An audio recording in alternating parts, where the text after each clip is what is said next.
you.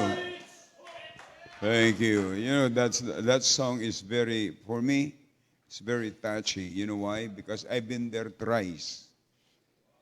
I saw the place. Hindi naman ako yung taong hindi masyadong emotional, pero I've been there thrice. Hindi na ako umiyak ng iyak, pero talagang, wow, what if Jesus did not come and give Himself to be crucified for our redemption? Where are we gonna be? Of course, in hell. That's right. Sabi ng Bible, wala nang hatol. Now there's no, therefore now no condemnation to them who are in Christ Jesus. Kaya itong pagpunta natin sa church, mga kapatid, ay hindi ito tradisyon. There is a purpose. We want to learn more. What to learn more? To learn more to share the gospel, because the reason that Jesus came to save sinners. Amen? Napakaganda po ang ginawa ng Panginoon. That's the main thing, that Jesus came to save sinners.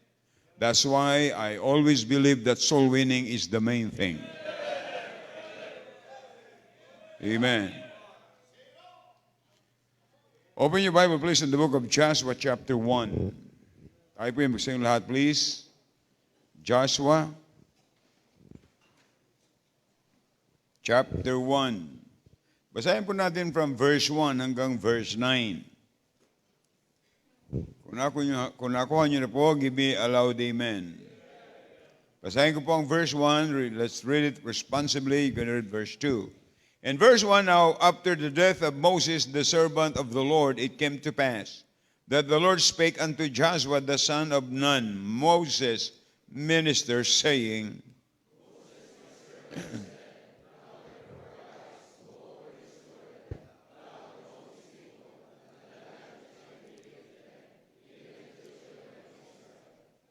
every place that the sole of your foot shall tread upon, that have I given unto you, as I said unto Moses.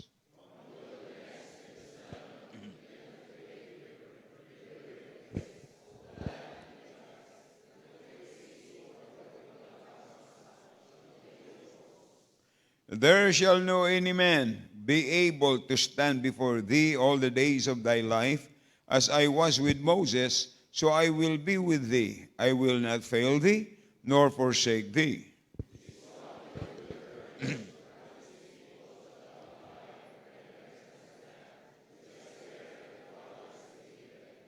Only be thou strong and very courageous, that thou mayest observe to do according to all the law, which Moses my servant commanded thee. Turn not from it to the right hand or to the left, that thou mayest prosper whithersoever thou goest.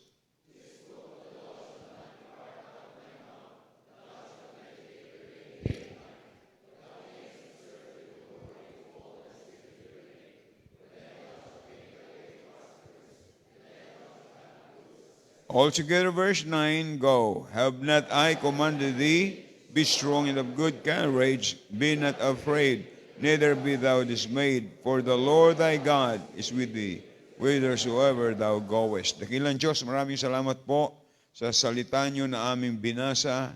Dalayan ko, Panginoon, na ito'y maging pagkapala po sa bawat isa sa amin. Maraming pong lingkod nyo gagamitin. Dalayan ko, Panginoon, empower him. At hiling ko, Panginoon, ang pangalan niyo po ang siyang maitaas. Ito po ang aming dalangin sa pangalan ni Jesus. Amen. Thank you, please. We find here, brethren, that the command of Moses to, the same command was given to Joshua. At tanda natin, ang kaibahan lang ng dalawa, si Moses hindi nakarating sa promised land, pero si Joshua nakarating sa promised land. Kaya napakaganda ito maging example, mga kapatid, na how to be successful in Christian life. Mahalaga po yun. Alam niyo, sabi ng iba, sa inyo, salvation to the Baptist salvation is easy. Why it is easy? Because Jesus finished it. He did it for us. Ginawa ng Panginoon yan. Siya ang may gawa niya, hindi tayo. Kaya ang bahagi na lang ng tao, magsisi ng kasalanan, tanggapin si Kristo na sariling tagapagligtas. But there are some Baptist churches today, or Baptists today, that you don't need to repent. You don't need to admit yourself that you are a sinner. Just receive Christ. I believe that because the preaching of John the Baptist is the same preaching today. Repent, for the kingdom of God is at hand. Kaya tayo po'y laging babalik. Dapat po wag tayong aalis sa Bible. Marami na hong Baptist ngayon nagbabago. At yan po ang aking ipinangako sa Diyos. Kung ako'y magbabago, kunin niya na lang ako. Kung ako'y magbabago, kunin niya na lang si brother, ako pala.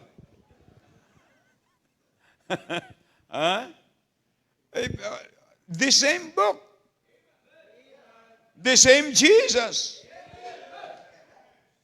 Why are we going to change our message?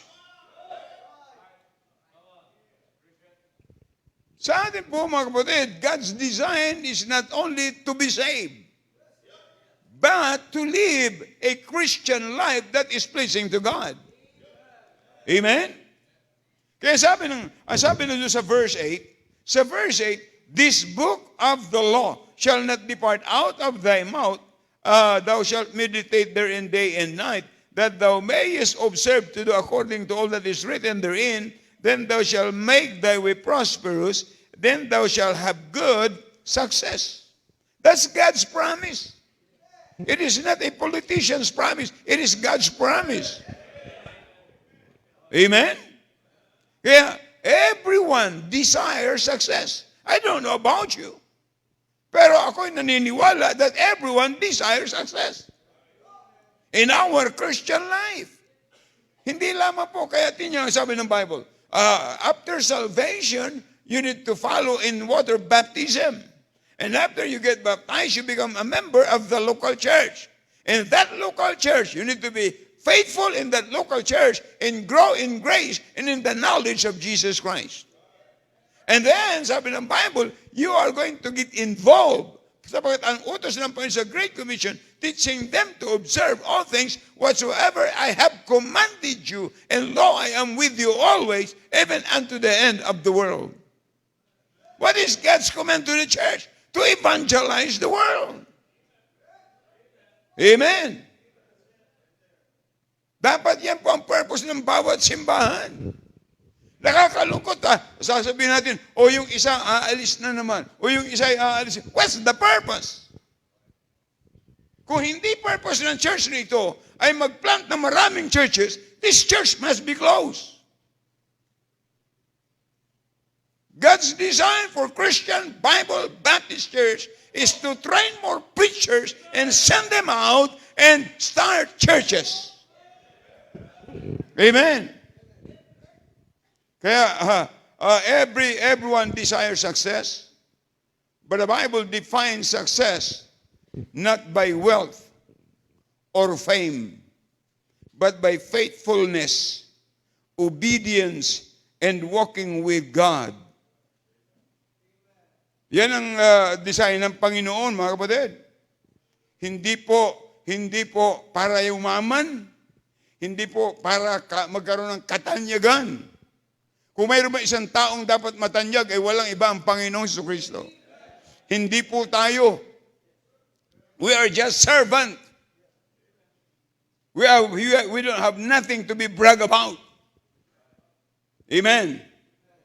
Kaya ang Biblia ay mayroong clear principles for success. Para tayo ay maging matagumpay sa ating Christian life. Hindi po ang Christian life ay simba, bahay. Tapos, Wednesday, simba, bahay. Pagkatapos linggo, simba, bahay. Ang iba'y late pa. Hindi ka ng design ng Panginoon. Why we come to church?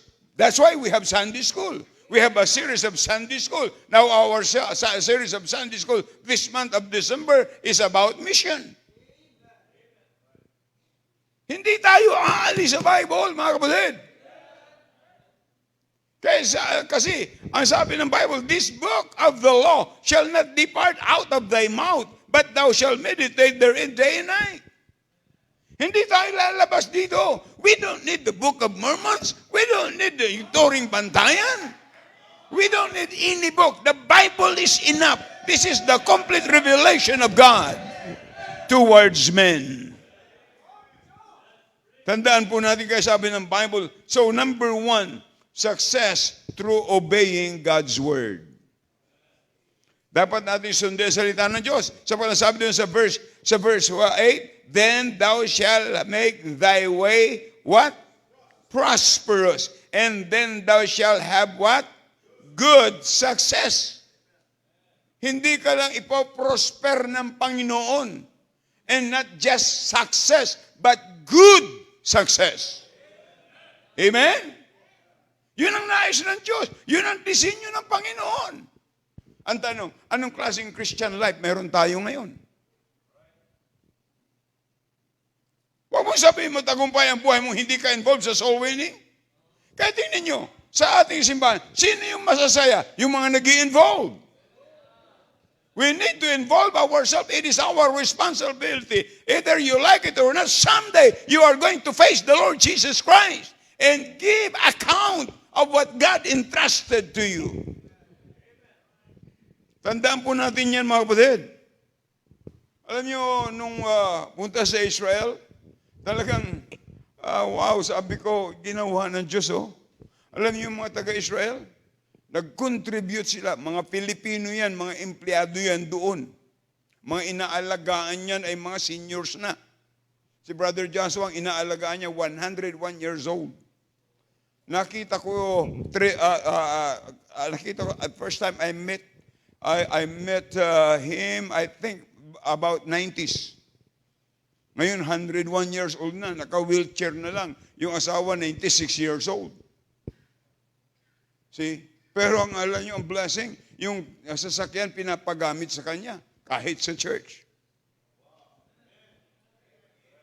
Kalahin mo yun? Yung kanilang trabaho doon. Pero alam yung ginawa nila? Nag-imbita sila ng 250 Filipinos. May dalawa palang Indonesian. At sila ang nagbayad ng bus, in transportation, and food. Just to get them saved. Eh minsan gusto natin ng bunga pero ayaw mo namang mamuhunan. You are so selfish. Amen? Mga kapatid, ang kailangan lang sa atin ay yung tamang attitude. Right attitude toward the ministry. Sabi diyan, then thou shalt have good success, and God will make thy way prosperous. Magiging maayos yan, mga kapatid, and then thou shalt have good success. And God will lead you, just like Moses. God led Moses, and the same at Joshua. See? The only difference is Moses was not able to reach the promised land. But Joshua, been there. Yan ang magandang goal sa mga Kristiyano. Hindi wag tayo masatisfied sa basta na lang ginagawa natin sa Panginoon, mga kapatid. Akala ng iba, madali yung mga ginagawa. No, mga kapatid, magbiyahe, mahirap eh. Pero depende sa purpose mo. Kaya ako nagpapasalamat sa Diyos. So, ang sabi ng Bible sa chapter 1, verse 8, then thou shalt have good success. So, then meditation, the word, meditate on the word of God. Hindi ka magiging matagumpay ng Kristiyano apart or hiwalay sa salita ng Diyos. Look at in Psalms chapter 1. Psalms chapter 1. Anong sabi ng Bible? sa Psalms chapter 1 and verse 2 and 3. But his delight is in the law of the Lord, and in his law that he what? Meditate day and night. And he shall be like a tree planted by the rivers of water, that bringeth forth fruit, and in his season his leaf also shall not wither, and whatsoever he doeth, what? Shall prosper. Tandaan po natin, mga kapatid, na pagpapalain talaga ng Panginoon. Everybody desire to be blessed. Everybody desire to have a successful Christian life. Pero without decision, obedience to God, hindi mangyayari yan. Kaya pinakamaganda, i-surrender natin ang ating sarili sa Panginoon. Hindi po yung ating sarili ang masusunod. Tandaan po natin, successful Christian life, dapat ho ay ang kanyang pag-iisip ay yung katotohanan ng salita ng Diyos. Tandaan po natin, mga kapatid, very important. I'm telling you, if there is number one we need as a Christian is the Word of God. Because the Word of God shapes decision in our character. Inaayos ng Diyos ang decision natin. Kaya nga dapat yung ating pag-iisip ay angkop sa salita ng Panginoon. Mayroong approval ang Panginoon. Pagkaya ng ating pag-iisip, mga kapatid, ang ating gagawin, hindi tayo magbabago ng katuruan. Ngayon, marami nang nagbabago. Pag sinabing nagbabago, iba na yun, hindi na yung dati. Kaya ang tanong ko, kung ikaw ay nagbago sa makatwid, kung 20 years na ang pinanghawakan mo ay ito, pagkatapos nagbago ka, so yung pinanghawakan mo noon mali? Hindi naman masabing mali.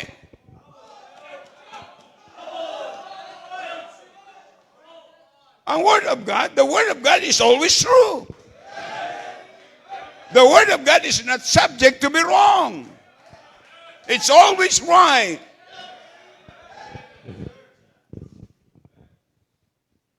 Ayun, kasi ang mga tao gusto maging matalino. Masabi lang na, kayabangan yun eh. Kayabangan yun.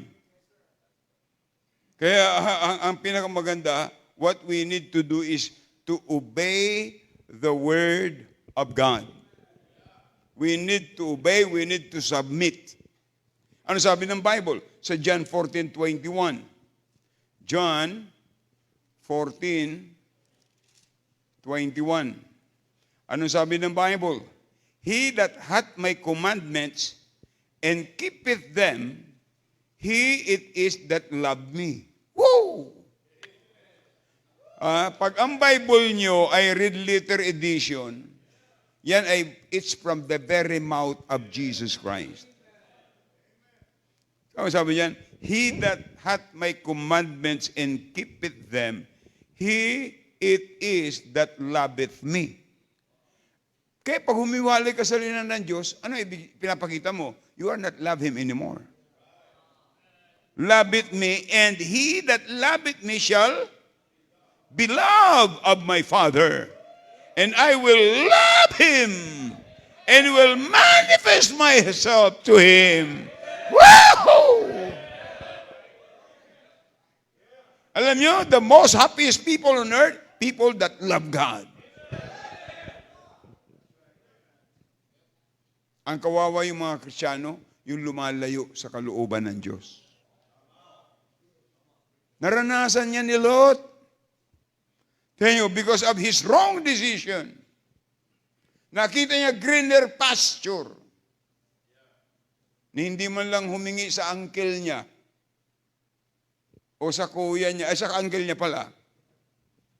Hindi humingi ng advice sa uncle niya. Kay Abraham, pwede ba akong pumunta doon? Samantalang sobra-sobra ng kayamanan nila. Ay hindi naman magkaaway si Abraham sa Lot. Yung mga tauhan niya. Pero hindi huminga ng advice uncle niya. He made the wrong decision. Mahirap po yung maling decision. Pag ang decision natin na hindi ayon sa salita ng Diyos, kawawa tayo. Akala niyo mga kapatid, talagang ako nagulat din, pero sabi ko, what a great blessing. First time in the history na one day, 72 baptism. Maraming mga taong nagtatanong, anong grupo kayo? Baptist. CBBC. Hindi kami The Baptist, kundi CBBC.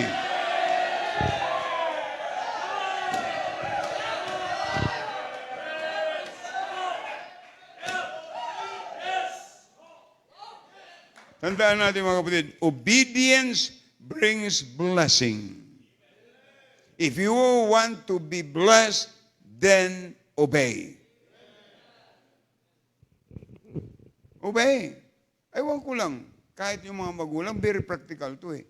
Nasaan ang puso natin sa ating mga anak? Doon sa mga suwail o sa mga obedient? Be honest. Ay, yan ang Panginoon eh. Pag obedient ka, i-bless ka niya. Are you listening? Tandaan po natin, ang Diyos ay nare-reveal more to those who walk in His way. Lalong nagre-reveal ang Panginoon. Akala mo na, tingnan yun, hindi pastor yun. Empleyado yun. Si Preacher Joshua. Pero tingnan nyo, because of his leadership, the right decision, the Lord blessed him. First time in the history sa Israel na magkaroon ng ganong karaming Pilipino na maipon.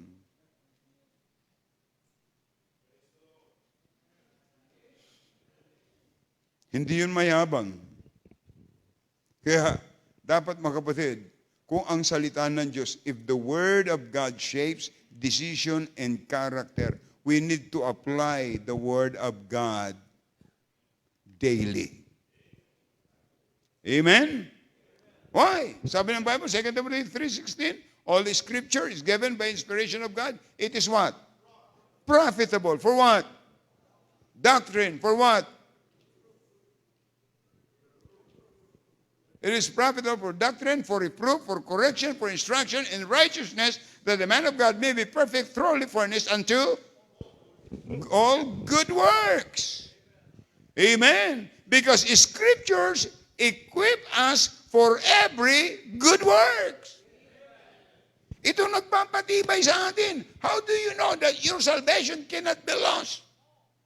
According to the Word of God. Kaya nga ang tawag dyan ay everlasting life, eternal life. Hindi yan hulugan. Bumba yun. See? Ang salvation natin, hindi galing sa kanino man tao, galing sa Diyos. Sabi ng Bible, he that hath the Son hath life. See? Ang sabi ng Bible, we are in the hands of Jesus, we are in the hands of God the Father, and we are sealed by the Holy Spirit. How can you lose your salvation?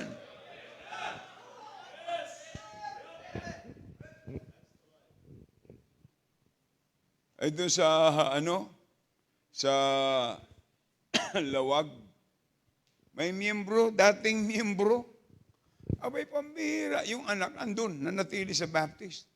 Pero yung mag-asawa sa isang anak, napunta sa, ano yan? Sa dating doon. Kalahin mo yun? Eh, ang aanib lang talaga dyan, yung hindi ligtas. Kasi maaaring may knowledge tayo. Kaya dapat tiyak mo. Hindi lang knowledge, kundi nasa puso. Pag knowledge, dito lang yan. Kaya mawawala yan. Pero pag nakatatak na sa puso mo, hindi na yan mawawala.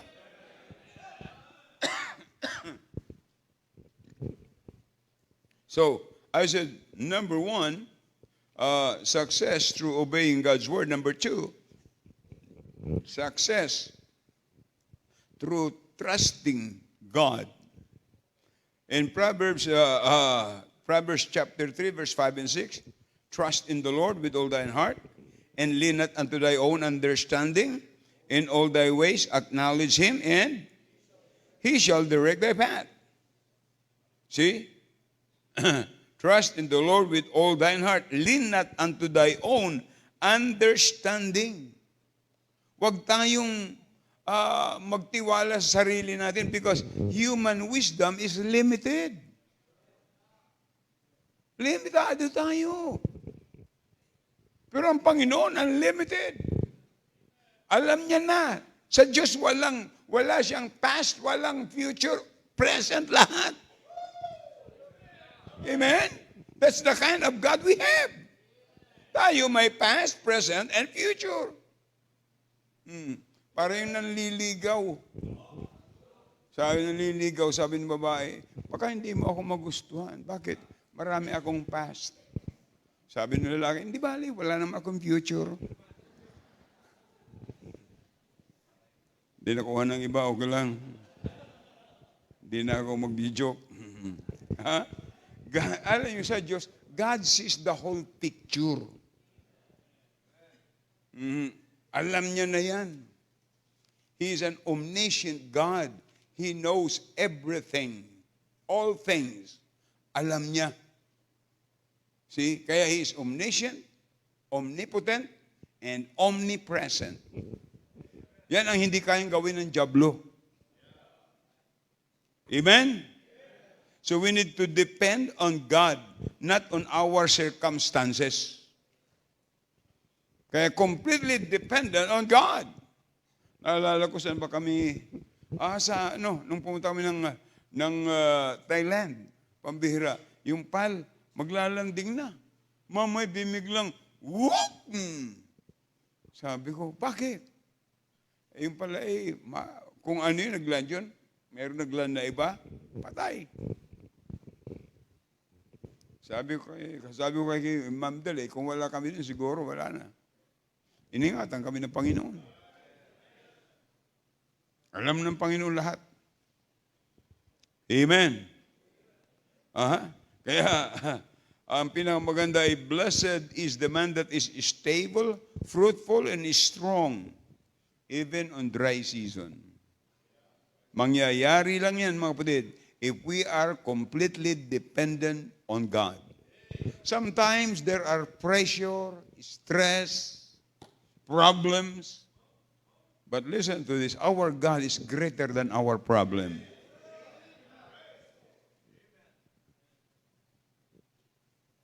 Hindi ko alam kung ito sasabihin ko na sa inyo o hindi pa eh. Huwag muna.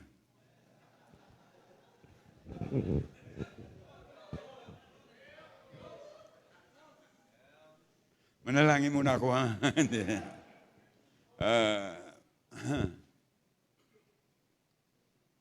Pero sabihin ko na sa inyo, next time na lang.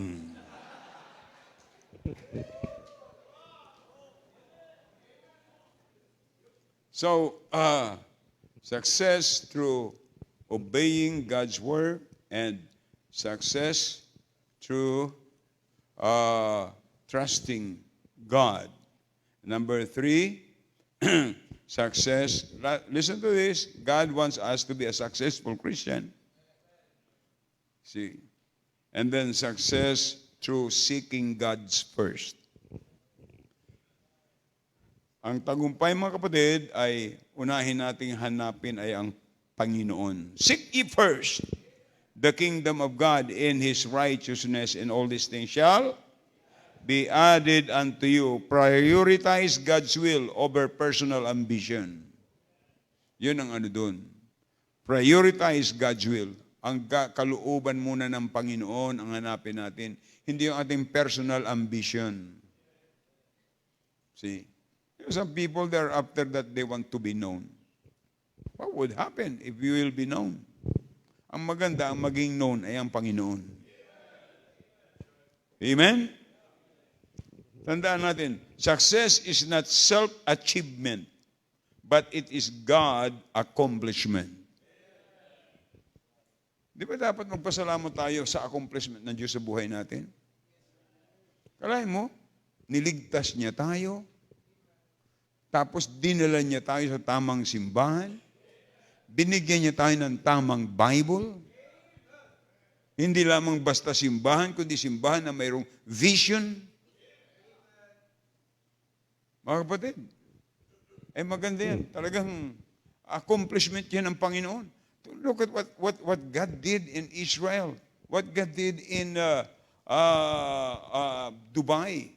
Looking forward kung anong gagawin ng Panginoon sa meron tayong kapatiran na sa Saudi Arabia, and they are soul winners. Yeah, we need to pray for them. Sabi ko, we want to plant more churches. Mga kapatid, matagal na tayong hindi nakapag-send out. Another ministry, yung ating campsite. Kailangan meron tayo doon isang couple na talagang mamahala doon pagkatapos ay magmimisyon sa isang bayan.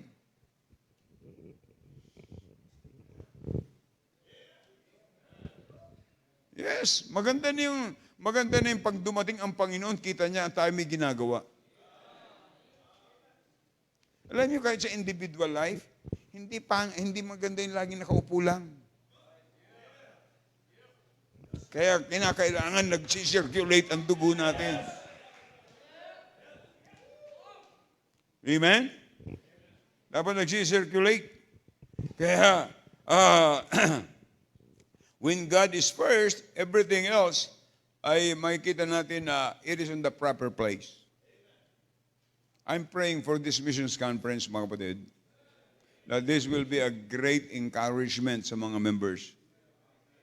Na dapat yung ating faith promise ay mag-increase to support more. Alam nyo, may siniran akong pastor, yung ginagawa natin, yung mga nag-a-abroad na hindi nahingi ng prayer, sabi ko, okay, I'm gonna pray for you, pero ikaw dapat maging soul winner muna dito. I will not be with you pag hindi ka soul winner. Bakit? Pag ikaw'y nag-abroad na hindi ka soul winner, magbabackslide ka dun. Tingnan yung mga ginawa. Ganun nag-start ang Taiwan, ganun nag-start ang Singapore, ganun nag-start ang Thailand, ganun nag-start ang lahat ng gawain. Samantalang ibang missionaries mag-spend ng 3 years deputation. Pero itong ginagawa nila, what a blessing. Amen? Kaya, ang sabi ng Bible ay set your affection on the things above. Amen. We need to focus on our eternal values. We don't need to be distracted by earthly things. Kinakailangan ay we need to serve God faithfully. 1 Corinthians 15:58, ano sabi ng Bible? Sa 1 Corinthians chapter 15 and verse 58, ang sabi ng Biblia ay sa 15:58, ang sabi ng Bible, therefore, my beloved brethren, be ye steadfast, unmovable, always abounding in the work of the Lord, for as much as you know that your labor is what? It's not in vain in the Lord. Amen? Nothing done for Christ is wasted. God always give count on it. Amen? Kaya yung anumang ginagawa natin sa Panginoon, yung ginagawa natin sa paglilingkod sa Panginoon, sabihin ko po sa inyo, God count it. And then the last one, success through prayer and dependence to God. Success. Ano sabi sa Philippians? Chapter 4. Philippians chapter 4. Philippians chapter 4 and verse 6 to 7. Be careful for nothing, but in everything by prayer and supplication with thanksgiving. Let your request be made known unto God, and the peace of God, which passeth all understanding, shall keep your hearts and minds through Christ Jesus. Tandaan po natin, prayer brings power, God's power. Prayer brings God's power. Kaya tingnan niyo mga kapatid, let us search ourselves, yung ating sarili. Don't examine others' heart. You cannot do that. Yourself. How is my prayer life? How is your prayer life?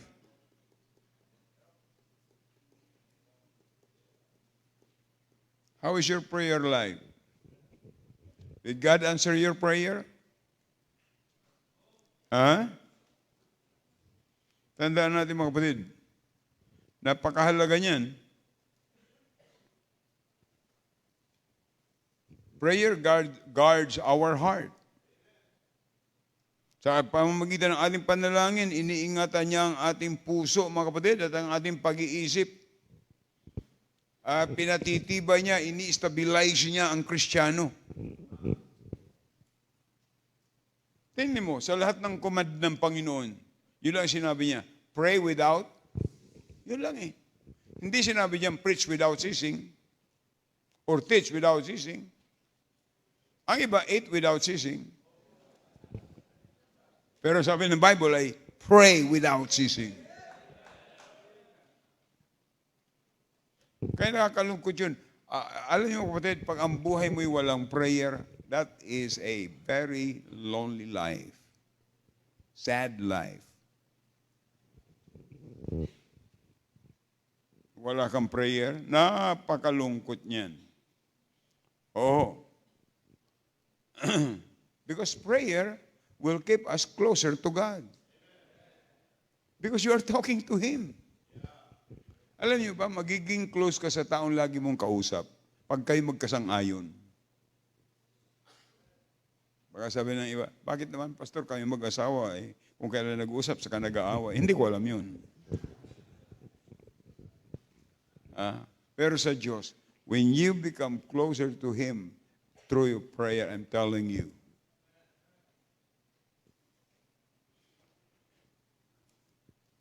what keep us closer to God? Aside from prayer.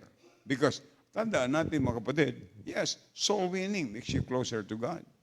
But in talking to God, that's the best one to make you closer to Him.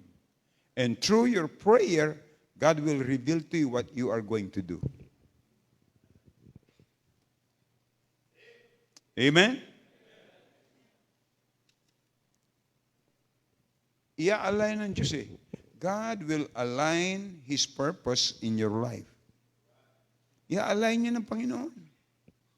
Yung ugali natin, ia-align natin yan. See? Kaya yung, alam nyo, dapat na mabago sa mga Pilipino ugali. Pag sa simbahan, yung laging late. Pagka Wednesday na unawaan ko yun, iba'y galing sa trabaho. Pero pag Sunday, ang nakakalungkot niyan ay ito, yung mga anak nila, pagka school time, maagang ginigising. Ayaw nilang malate. At sila ayaw malate sa trabaho. Pero pag Sunday, bakit sila ang late? Kung sining maaga sa trabaho at maaga mga anak sa school, sila ang late. That makes you quiet. Amen. Dapat maunawaan po natin ito, mga kapatid. At dapat natin gawin yung tama. Amen? So, true Christian success is not accident. It is the result of our obedience to God's Word. Ano po? Yung tagumpay natin, hindi po yan aksidente. Hindi po yan aksidente. Yan ay resulta ng ating pagsunod sa salita ng Diyos. Amen? Yan ay resulta ng ating pagtiwala sa Kanya. At yan ay resulta ng siya ay ating inuna. You seek God's first. At yan ay resulta ng ating buhay na Kristiyano na mapanalanginin. Kaya pag wala kang ginawa, walang result.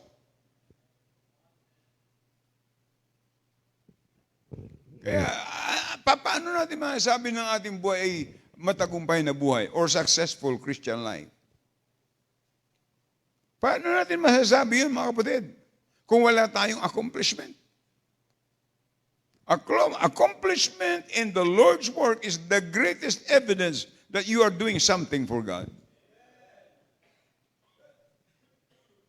At hindi yan mangyayari pag tayo hindi faithful. At hindi yan mangyayari kung tayo hindi close sa ating Panginoon. Marami tayong mga close friend, pero malayo tayo sa Panginoon, wala pong kabuluhan yun. Ang pinakamaganda, if there is a personal na dapat tayo maging close, ay sa Kanya. Because He is the source of everything. Amen? We are begging for Him that God will entrust us of 5,000 seating capacity. Do you think it can be done? Yes, it can be done. Pwede hong mangyari yan. It needs to be done by the grace of God. Ating tanungin ang ating sarili. Anong klaseng Christian life ang buhay ko? Is it a successful Christian life or defeated? Minsan, normal lamang yun. Minsan, stress tayo. Minsan, nanlulupay-pay. Minsan, may problema. But, huwag kang hihiwalay sa Panginoon. Hindi kayo dapat maghiwalay sa Panginoon. You need to be closer to Him. He is the source of your strength. He is the source of your success. Be closer to Him. And the more you will understand the Word of God. Mga kapatid, anong klaseng personal relationship meron tayo sa Panginoon? Successful ba ang ating Christian life? Wag yung basta na lang. See? We need to do great things for God.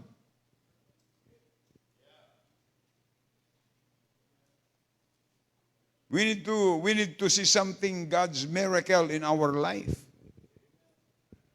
I still believe in miracle. It is miracle for us to have that 5,000 seating capacity, but it can be done. See? Ang kailangan lang mga kapatid ay tingnan natin kung anong klaseng Christian life mayroon tayo. Sa mga bisita po namin, wala po kaming ibang may offer sa inyo, kundi ang Panginoong Jesucristo. Ang pinakang mahalaga, tiyak natin ang langit pag tayo namatay. Sapat kung hindi natin tiyak ang langit, ang tiyak natin na impyerno. But Jesus is the only way going to heaven. Tayo po'y magsilang lahat. Sa mga bisita po natin, mayroon pong lalapit sa inyo na church members, magpapaliwanag po sa inyo ng simpleng paraan ng kaligtasan. Sa mga bisita po natin. Sa mga mananampalataya, siya sa atin ng ating buhay, mga kapatid. Tanungin natin ang ating sarili. Masasabi ko ba ng aking Christian life ay successful Christian life?